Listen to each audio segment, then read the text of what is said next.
Breaking news చూస్తున్నాం. కేంద్ర మంత్రి బండి సంజయ్ కొడుకు కేసులో బిగ్ ట్విస్ట్. పరారీలో బండి భగీరథ్ ఉన్నాడు. ఇటు నిందితుడి గురించి సమాచారం సేకరిస్తున్నాం, కానీ నిందితుడు దొరకట్లేదంటూ కూకట్పల్లి డీసీపీ రితురాజ్ మాట్లాడుకొచ్చింది. నిందితుడు ఆచూకీ దొరకగానే పట్టుకుంటామంటూ డీసీపీ వ్యాఖ్యానించింది. బండి భగీరథ్ ఎక్కడున్నాడు? నిందితుడిని కాపాడుతుంది ఎవరు? మరోపక్క ఇవాళ భరోసా కేంద్రానికి బాధితురాలు వెళ్ళబోతుంది. ఆ బాధితురాలి స్టేట్మెంట్ మరొకసారి రికార్డ్ చేయనుంది డీసీపీ రితురాజ్. బాధితురాలి స్టేట్మెంట్ మరొకసారి రికార్డ్ చేసి ఎఫ్ఐఆర్లో మార్పులు చేర్పులు చేయనున్నారు పోలీసులు. విచారణ కోసం సిట్ ఏర్పాటు చేసింది రాష్ట్ర ప్రభుత్వం. సిట్ ఇన్ఛార్జ్గా కూకట్పల్లి డీసీపీ రితురాజ్ ఉన్నారు. ఒక్కసారి ఆయన ఏం మాట్లాడాలో ఆయన మాటల్లోనే వినే ప్రయత్నం చేద్దాం.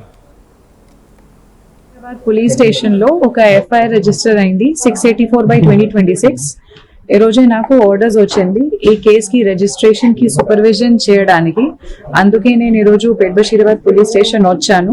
ఇప్పుడు మన ఏసీపీ గారు తోటి అండ్ ఎస్హెచ్ఓ గారు తోటి ఇప్పటి వరకు కేసులో ఏమేమి ఇన్వెస్టిగేషన్ జరిగింది, ఇది 8th మన దగ్గర రిజిస్టర్ అయింది. ఇప్పుడు ఇప్పటి వరకు ఏమేమి జరిగింది, ఇంకా ఏం చేయాలి ప్రాపర్ గా ఇన్వెస్టిగేషన్ చేయడానికి అన్ని మేము డిస్కస్ చేశాము. ఒక ప్లాన్ ఆఫ్ యాక్షన్ డ్రాఫ్ట్ చేశాము. అదే ప్రకారంగా రేపు కూడా ఇది కంటిన్యూ అవుతుంది. విక్టిమ్ స్టేట్మెంట్ ఆల్రెడీ ఒకసారి రికార్డ్ అయింది, అది కూడా నేను చదివాను. ఇంకా ఫర్దర్ గా మేము ఇంకా దీనిలో కొన్ని ఇన్ఫర్మేషన్ ఇంకా మనకు కావాలి. అందుకే మేము మళ్ళీ ఒకసారి ఆమెతోటి మాట్లాడతాం. ఇది మనకు అతను దొరికితే, అతనికి ఆఫెన్స్ ప్రూవ్ అయితే మేము ఖచ్చితంగా అరెస్ట్ చేస్తాం. ఒక పాక్సో కేసు మన దగ్గర రిజిస్టర్ అయింది. పాక్సో కేసు రిజిస్టర్ అయిన తర్వాత ఇప్పటి వరకు చట్టం ప్రకారంగా ఏమేం కేసులు చేయాలి, లాస్ట్ 1-2 days లో కూడా మన వాళ్ళు చాలా ప్రయత్నం చేసి అన్ని డాక్యుమెంటేషన్ కలెక్ట్ చేశారు. అక్యూజ్ గురించి కూడా మేము ఇప్పుడు ఇన్ఫర్మేషన్ సిడిఆర్ నుంచి మేము ప్రయత్నం చేస్తున్నాము. మనకు దొరికితే అతన్ని మేము ఖచ్చితంగా పట్టుకుంటాం. నా కోసం ఇది మన పోలీస్ స్టేషన్ లో ఒక పాక్సో కేసు రిజిస్టర్ అయింది. ఇది విక్టిమ్ కి ప్రాపర్ గా జస్టిస్ ఇవ్వడానికి మన బాధ్యత ఉంది. కేస్ కంప్లైంట్ లో ఏమేమి ఉంది అది అన్ని వెరిఫై చేసి ప్రాపర్. కేసు నమోదైన పేట్ బషీరాబాద్ పిఎస్కి నేను వెళ్ళాను. కేసు డీటెయిల్స్ అక్కడ అన్ని తీసుకున్నానంటూ డీసీపీ రితురాజ్ మాట్లాడుకొచ్చారు. కేసు గురించి ఏసీపీ అలాగే ఇన్స్పెక్టర్తో మాట్లాడాను. అలాగే విక్టిమ్ స్టేట్మెంట్ని కూడా చదివాను. మరొకసారి విక్టిమ్ని కలిసి మరొక స్టేట్మెంట్ తీసుకునే ప్రయత్నం చేస్తాము. అలాగే అక్యూజ్డ్ ఇప్పటిదాకా దొరకట్లేదు, ఖచ్చితంగా పట్టుకుంటాము మేము అంటూ కూడా ఆమె మాట్లాడుకొచ్చారు. సో అక్యూజ్డ్ ఒక కేంద్ర హోంశాఖ సహాయక మంత్రికి కొడుకు. మరి అలాంటి హోంశాఖలో పనిచేసే పోలీసులకి ప్రస్తుతానికి ఎందుకు అక్యూజ్డ్ దొరకట్లేదు? దీని వెనక ఎవరున్నారు? దీనికి సంబంధించి మరింత డీటెయిల్గా మాట్లాడుకునే ప్రయత్నం చేద్దాం. ఇటు మా ప్రతినిధి ఇన్నారెడ్డి అందుబాటులో ఉన్నారు. ఇన్నారెడ్డితో మాట్లాడి తెలుసుకునే ప్రయత్నం చేద్దాం. ఇన్నారెడ్డి, చెప్పండి, అసలు మరొకసారి విక్టిమ్ దగ్గర స్టేట్మెంట్ తీసుకున్న తర్వాత ఎఫ్ఐఆర్లో మార్పులు చేర్పులు జరిగే అవకాశం ఉంటుందా? ఎందుకు ఇంత జాప్యం జరుగుతుంది? ఒక పక్కన ఇటు మినిస్టర్ పొన్నం ప్రభాకర్ ఒక స్టేట్మెంట్ ఇచ్చారు, చాలా క్లియర్గా పోలీసులు తమ పని తాము కరెక్ట్గా చేయకపోతే వాళ్ళపై చర్యలు ఉంటాయంటూ పోలీసుల పైన కూడా ఆయన మాట్లాడారు. మరొక సీఎం రేవంత్ రెడ్డి కూడా ఎందుకు మే 8న కేసు కంప్లైంట్ వచ్చినా కూడా దానిపైన యాక్షన్ తీసుకోలేదు, ఇంత సమయం ఎందుకు తీసుకున్నారంటూ ఇటు రాష్ట్రానికి సంబంధించిన సీఎం రేవంత్ రెడ్డి కూడా మాట్లాడారు. మొత్తం మీద ఎలా చూడాలి సిరీస్ ఆఫ్ ఈవెంట్స్, ఇంకా ఏంటి? కళ్యాణ్, మనం చూడొచ్చు బండి సంజయ్ కేంద్ర హోంశాఖ సంబంధించిన సహాయ మంత్రిగా ఉన్న నేపథ్యమే అనేది ఇక్కడ చాలా కీలకంగా కనిపిస్తా ఉంది. ప్రధానంగా ఇన్సిడెంట్ జరిగిన తర్వాత చాలా సార్లు కూడా బాధితురాలు తరపున వాళ్ళ ఫ్యామిలీ మదర్ కంప్లైంట్ ట్రై చేస్తే కంప్లైంట్ తీసుకోలేదు. ఎట్టకేళ్లకు చివరకు ఖచ్చితంగా ఈ విషయం మీద కనుక మీరు కంప్లైంట్ తీసుకోకపోతే నరేంద్ర మోడీ మీటింగ్ లో నేను పెట్రోల్ పోసుకొని సూసైడ్ చేసుకుంటున్నా చెప్పన్న థ్రెడ్ తోటి కేసు నమోదు చేశారని చెప్పన్న రకరకాల వాదనలు వినిపిస్తా ఉన్నాయి. కానీ పోలీసుల స్థాయి నుంచి ఇది పోక్సో కేసు కాబట్టి, అది కూడా బండి సంజయ్ లాంటి కుమారుడి మీద ఆరోపణ కాబట్టి దానికి సంబంధించిన పూర్తి సమాచారాన్ని సేకరించి ఎవిడెన్స్ అన్ని పర్ఫెక్ట్ గా ఉన్న తర్వాత దీని మీద కేసు నమోదు చేయడంలో కాస్త జాబ్ అయిందని చెప్పుకొచ్చే ప్రయత్నం చేస్తున్నప్పటికీ కూడా పోక్సో కేసు కాబట్టి డెఫినెట్ గా బాధితురాలు ఫిర్యాదు చేసిన వెంటనే ఇమీడియట్ గా కేసు నమోదు చేసి దర్యాప్తు మొదలుపెట్టాల్సిన బాధ్యత పోలీసు మీద ఉంది. మొత్తం మీద దీని మీద డిపార్ట్మెంట్ ఎంక్వైరీ కూడా కొనసాగుతుంది. మరోవైపున sincere police officer DCP Madhapur DCP Ritiraj దీని మీద ఒక ఆఫీసర్ కూడా ఏర్పాటు చేయడం జరిగింది.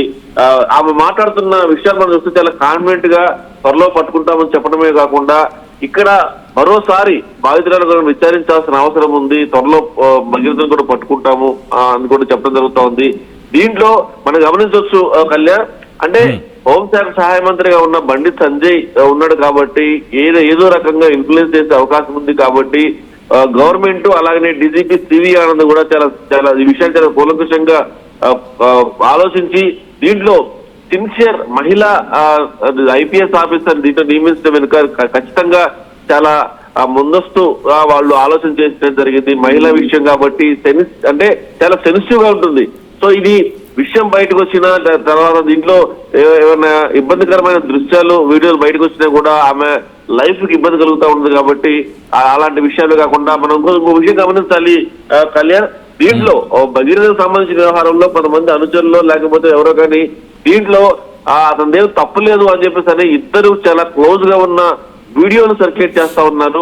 ఆ సర్క్యులేషన్ వీడియోస్ మీద కూడా ఒక నిఘా పెట్టాము, ఖచ్చితంగా ఎవరు షేర్ చేస్తున్నారు, వాళ్ళ ఇంటెన్షన్ ఏంటంటే భగీరథకి తప్పలేదు అని చెప్పే ప్రయత్నం అనేది చేస్తూ ఇంకా దాన్ని పెద్ద చేస్తా ఉన్నారు. దీనిలో సైలెంట్ గా ఉంటే ఖచ్చితంగా ఇన్వెస్టిగేషన్ లో అంశాల ఆధారంగా యాక్షన్ ఉంటా ఉంది.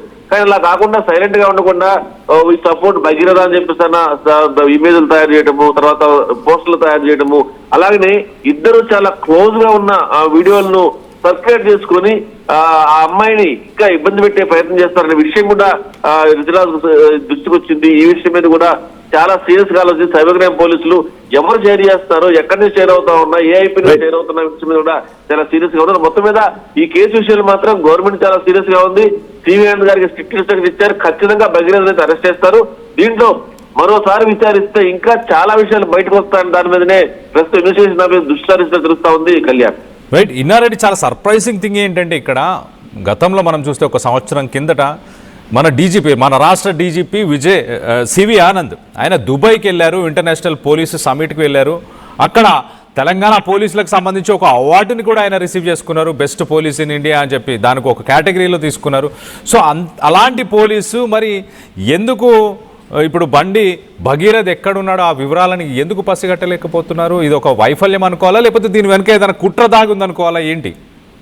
కళ్యాణ్, మన దగ్గర ఉన్న టెక్నాలజీ, తెలంగాణ పోలీస్ దగ్గర ఉన్న టెక్నాలజీ, తర్వాత ఒక సిన్సియర్ పోలీస్ ఆఫీసర్ గా పేరు ఉన్న డీజీపీ సివి ఆనంద్ గారు పోలీస్ బాస్ గా ఉన్న నేపథ్యంలో ఆయన పారిపోవటం అంటూ జరగదు, తప్పించుకోవటం అంటూ జరగదు, కనిపించకపోవటం అంటూ జరగదు. కాకపోతే ఈ ప్రాసెస్ లో ఇప్పుడు ఆయన ఒక హైలీ ఇన్ఫ్లుయెన్స్డ్ పర్సన్ కొడుకుగా ఉన్నాడు కాబట్టి ఈ విషయంలో చాలా సెన్సిటివ్ గా ఆలోచించాలి. ఆల్రెడీ నాకు అందుతున్న సమాచారం ప్రకారం ఆడే పోలీస్ ట్రాక్ లోనే ఉన్నాడు. ఆయన ఏదైనా మొబైల్ స్విచ్ ఆఫ్ చేసినా లేకపోతే ఎక్కడికైనా దాక్కునే ప్రయత్నం చేసినప్పుడు కూడా తెలంగాణ పోలీసు కళ్ళు కప్పి పారిపోయే అవకాశం అయితే లేదు. కాకపోతే ఏంటంటే ఇది ఒక సెన్సిటివ్ అమ్మాయికి సంబంధించిన విషయం కాబట్టి దీంట్లో కొన్ని విషయాలు పోలీసులు బయటపెట్టే అవకాశం లేదు. ఖచ్చితంగా పోలీస్ యాక్షన్ అంటూ జరుగుతుంది. ఆ పోలీస్ యాక్షన్ లో అతను అరెస్ట్ అవ్వడం మాత్రం పక్కాగా జరిగే అవకాశం ఉంది. ఇప్పటికే మనం పోలీసు అధికారులతో మాట్లాడినప్పుడు కూడా పోలీసు ట్రాక్ లోనే ఉన్నాడు, త్వరలో అతను పట్టుకుంటామని కాకుండా ఇంకొక విషయం అని గమనించాలి కళ్యాణ్. మన రితిరాజ్ గారు ఐపీఎస్ ఆఫీసర్ చెప్తున్న నేపథ్యం మనం చూస్తే మరొకసారి కూడా ఆమెను విచారించాల్సిన అవసరం ఉందని చెప్తారు. ఇంకా విచారిస్తే ఇంకా డెప్త్ గా ఇంకా చాలా విషయాలు, అంటే మొదటిసారి విచారించినప్పుడు కొన్ని